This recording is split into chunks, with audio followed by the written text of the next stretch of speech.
وتەبێژی وەزارەتی دەرەوەی کۆماری ئیسلامی ئێران ئەڵێت ئەگەر ئەمریکا بڕیاری پێویست بدات ڕێککەوتن لەبەردەستایە.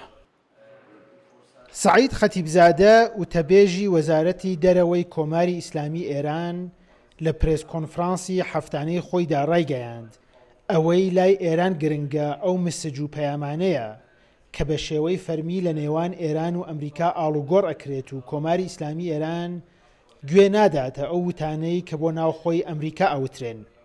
هەروەها ئەڵێت لای ئێران مسۆگەرکردنی بەرژەوەندی ئابووری خەڵکی ئێران ئەولەویەتی یەکەمە.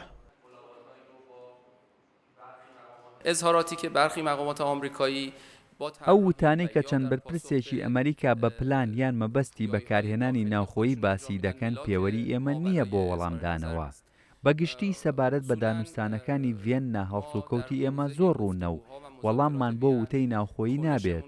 ئەوەی لای ئێمە گرنگە ئەو پەیمانەیە کە لە ڕێگا باو فەرمیەکانی نێوانمانەوە ئاڵوگۆڕ ئەکرێت و ئێرانیش دەم ڕێگەیەوە پێشنیارەکانی خۆی گەیاندووە. خاڵی گرنگ لای ئێمە دابینکردن و مسۆگەرکردنی بەرژەوەندی ئابووری خەڵکی ئێرانە لەم ڕێکەوتنەدا. انتقال هست، رفت و برگشت هست. در اون مسیر جمهوری اسلامی ایران ابتکارات خودش رو ارائه کرده.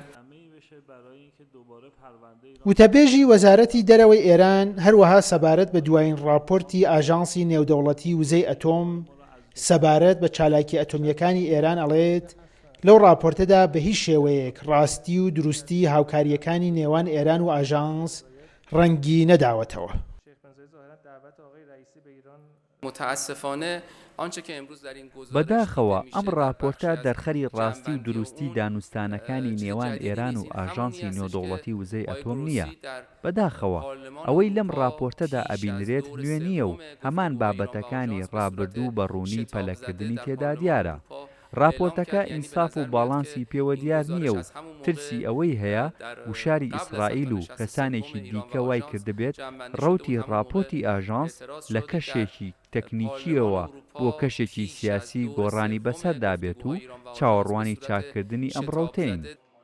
سەعید خەتیبزادە هەروەها سەبارەت بە ڕاگررتنی کەشتیە نەوتەڵگرەکانی یونان لە کەنداوی فارسەڵێت حکوومەتی یونان لە جیاتی پەیڕەوکردنی یاسا گوێی داوەتە خواستی لایەنێکی دیکە.